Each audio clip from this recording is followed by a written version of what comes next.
Complément. Comme complément. Bon, moi j'ai quand même j'ai une petite épine vu tout ce que vous dites.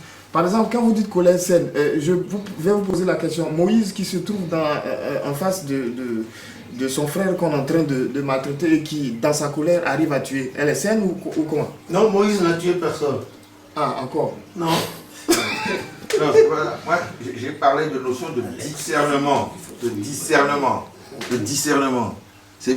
Bon, vous savez que quand les prophètes sont agités, il y a des personnes qu'on appelle les Olidja qui sont chargées de savoir quel est l'esprit qui agite.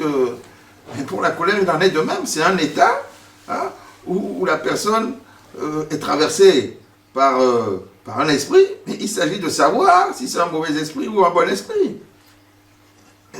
Tout simplement, c'est là où la démarcation se fait. Oui. Non, on peut être agité par un bon esprit et être en colère. Voilà où je vais en venir. Oui. Peut-on dire que je prends bien? Oui. Peut-on dire que... J'accepte bien.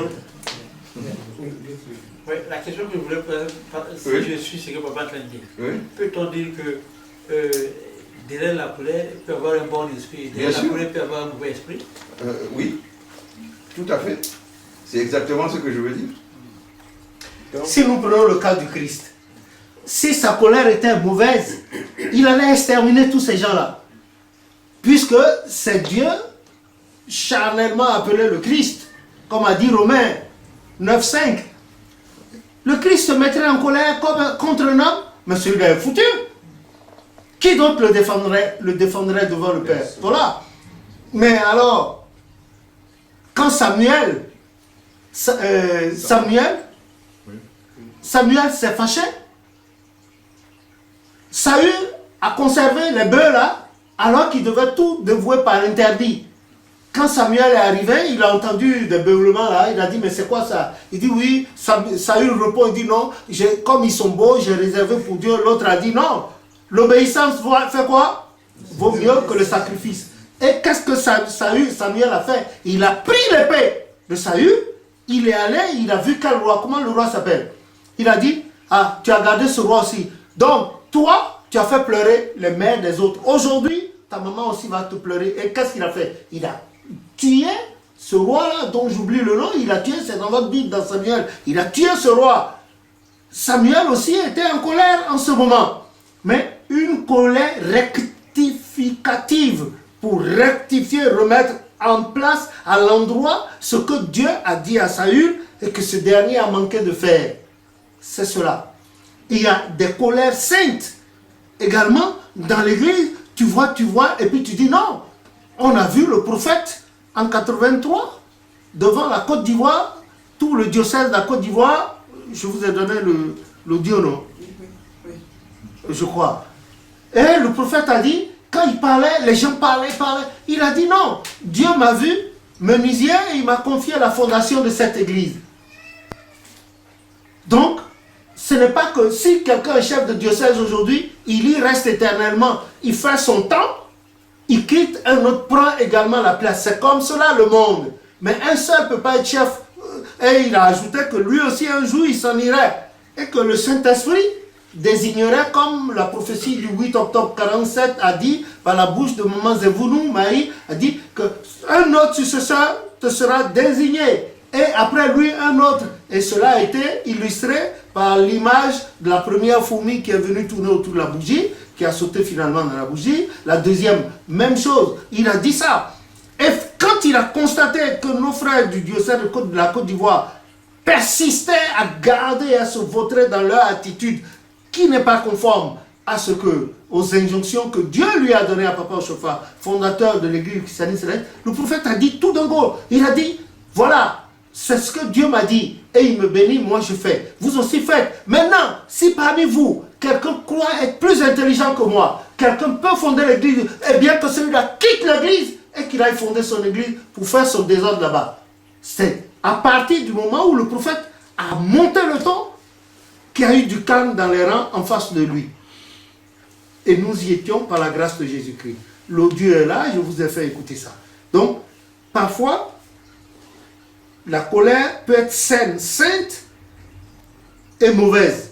À la maison, nous les parents, n'entrons pas en colère, une méchante colère. Une méchante colère pourrait conduire à un assassinat, à détruire quelqu'un, mais quand nous entrons en colère contre nos enfants, nous ne les traitons pas selon l'intensité de la colère qui est en nous, non. Sinon, on les détruirait et il y aurait maltraitance à partir de ce moment. Et la DAS serait apportée à côté pour prendre l'enfant, sans problème. Que le nom de l'Éternel soit béni. Donc, ça fait 30 minutes qu'on est en train de parler du mot colère. Ça, c'était le premier thème du thème de ce jour. Le deuxième, c'est l'amour. Et ensuite, on va passer au troisième, le pardon. Et avant ça, et puis on va revenir maintenant, on va tout synthétiser, on va parler des trois ensemble pour pouvoir gagner du temps, si Dieu le veut. Hein, avec votre participation, oui. Papa, juste un petit point, parce que là, tout à l'heure, j'ai énuméré le fait que Moïse est tué et tu nous as... Non, Moïse n'a pas tué. Voilà, donc explique-nous pour que... Non, Moïse n'a pas tué, je crois, c'est dans Nombre chapitre 16, à partir du verset 17, je crois, ou bien 28. Bon, le peuple d'Israël, ce peuple teigneux là, qui toujours se plaint, malgré toutes les manifestations grandioses de Dieu en sa faveur, ce peuple passe toujours son temps à se plaindre, jusqu'à aller attaquer Aaron et Moïse pour dire, bon, est-ce à vous seul que Dieu parle? Nous aussi, l'Esprit de Dieu nous parle. Comme des gens m'en ont déjà dit. Et ils ont dit à Papa Oshofa, et c'est ce qui a d'ailleurs conduit à la scission de l'Église en 1964 par l'Alaba Chabi Apollinaire, qui a divisé l'Église. Malheureusement, aujourd'hui, les gens parlent de quelque chose là qu'ils ne savent pas. Ils disent que c'est un Yansounou qui a divisé. Ils se sont trompés, ils ne connaissent pas l'histoire. Je leur pardonne ceux qui accusent la mémoire de ce illustre homme-là. C'est Chabi Apollinaire en 64, avec les frères Agbanga, qui ont dit, ah non, que le prophète Oshofa, il est trop lent, il est trop amorphe, timoré, et que l'Église n'a pas besoin de ça, et que l'Église a besoin de la parole, de la Bible, et ceci. Et il a soulevé un bon pan des gens de l'Église à l'époque, à l'apparence mère, et ils sont partis avec lui. C'était ce que le peuple d'Israël avait eu face à Moïse et à Aaron. Et l'Éternel a dit à Moïse et à Aaron, bon, que ceux-là aussi viennent avec leur bâton, Aaron avec le sien, Moïse aussi avec... Ils se voient. Et on a vu ce qui s'est passé sur les bâtons des uns et des autres. Et nonobstant ça, le peuple avait continué d'emmerder Moïse et Aaron.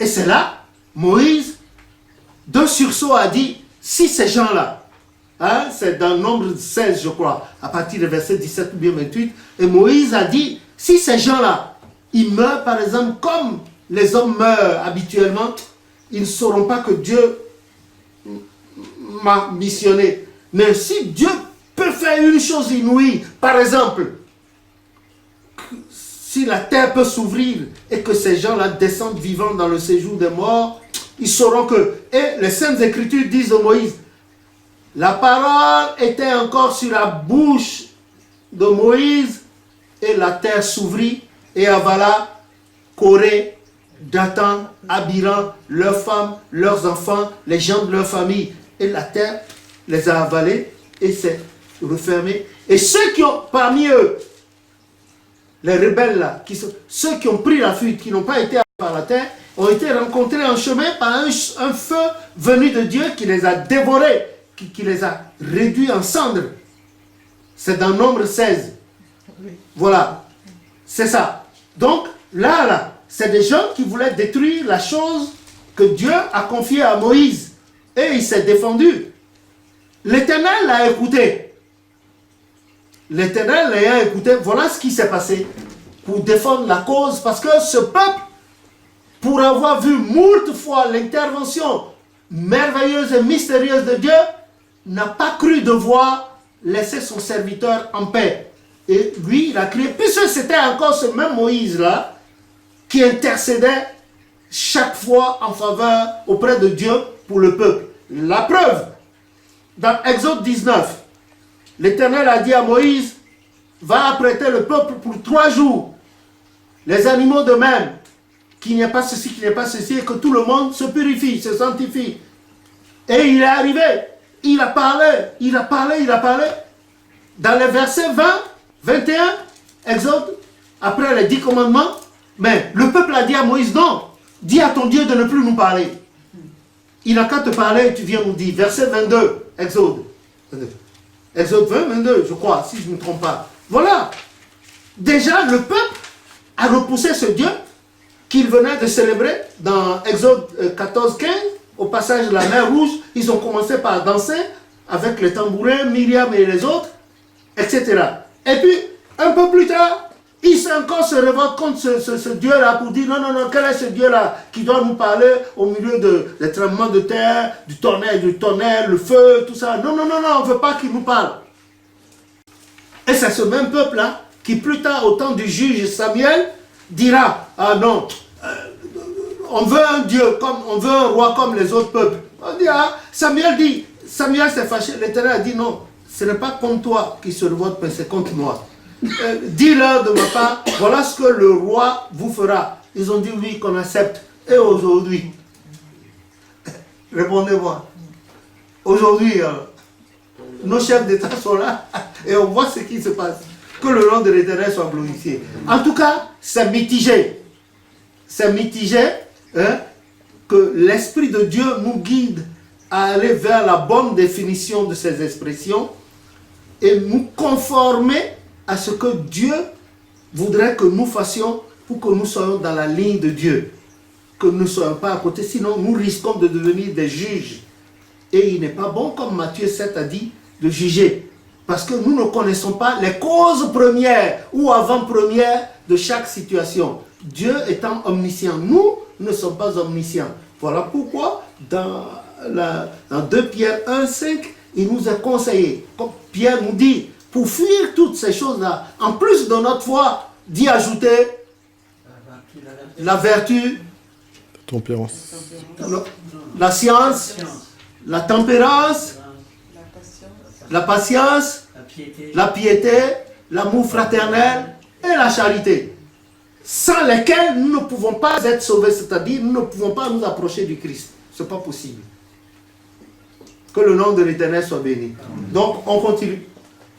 Oui, lui voulait parler, oui. Est-ce que le dévancier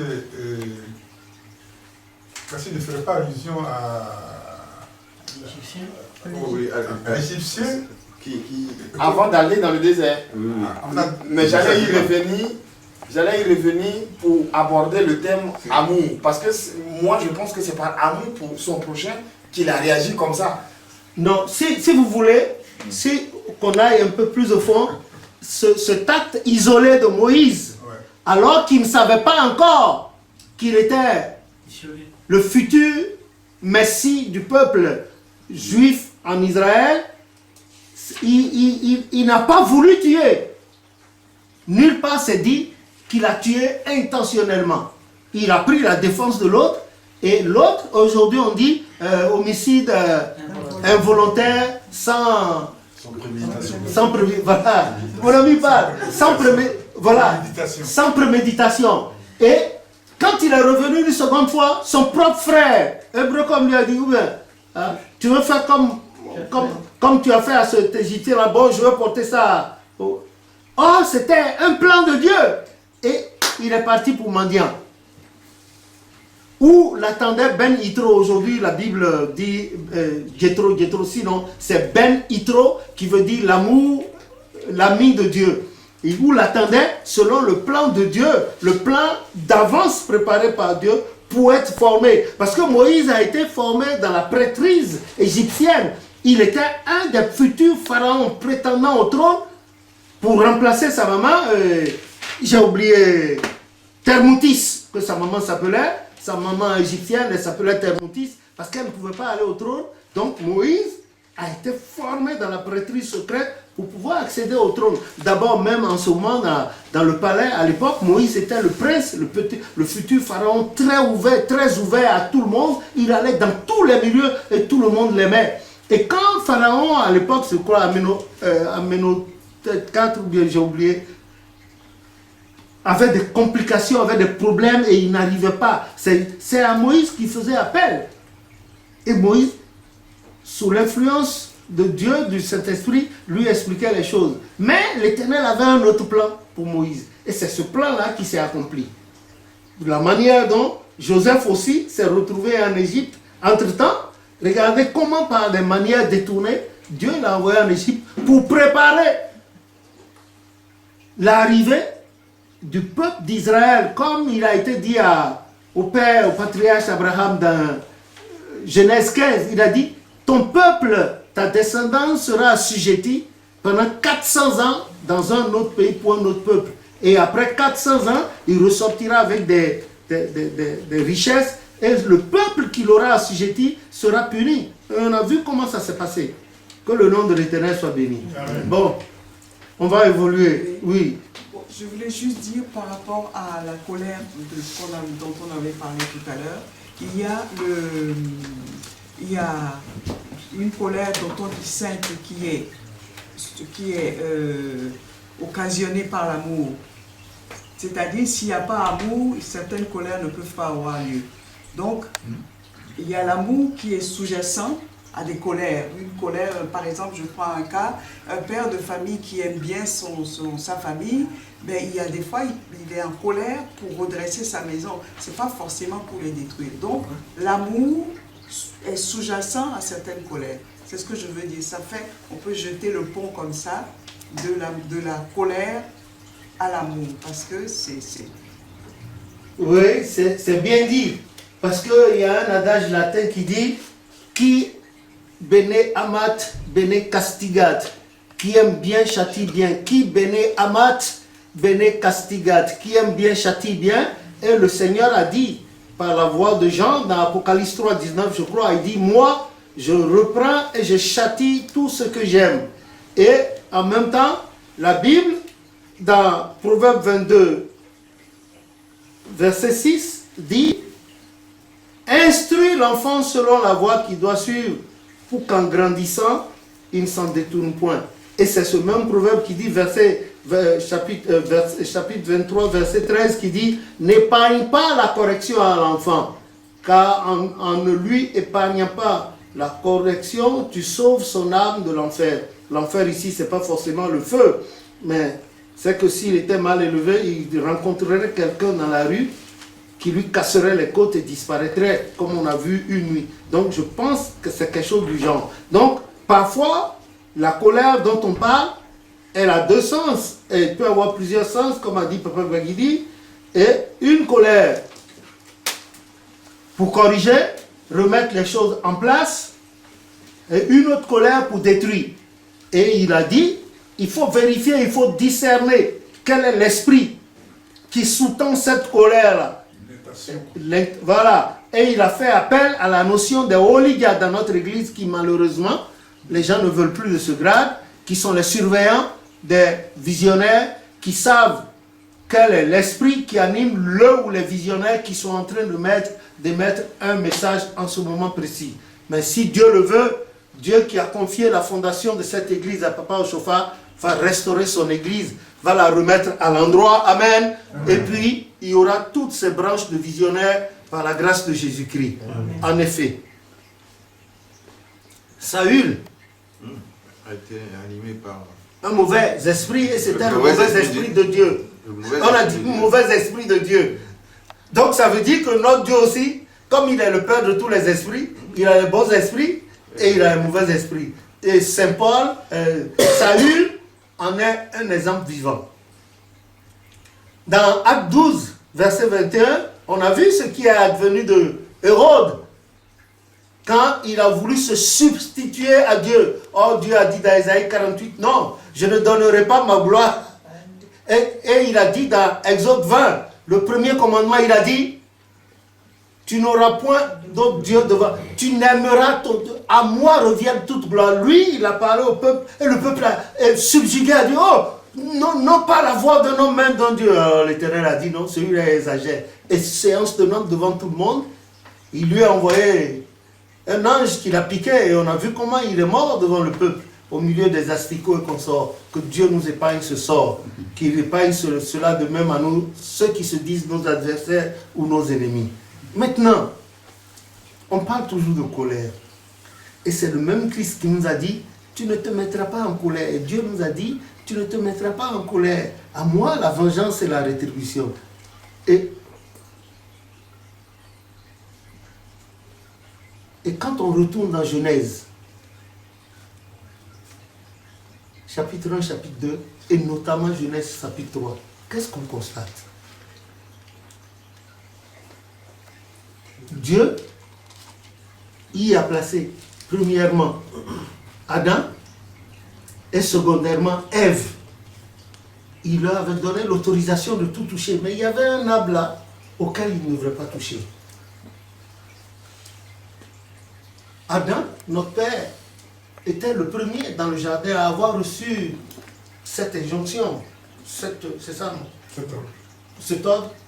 Quand la mère, Ève, est arrivée plus tard pour l'aider, le Satan a préféré aller vers Ève et elle est tombée sous le charme de Satan.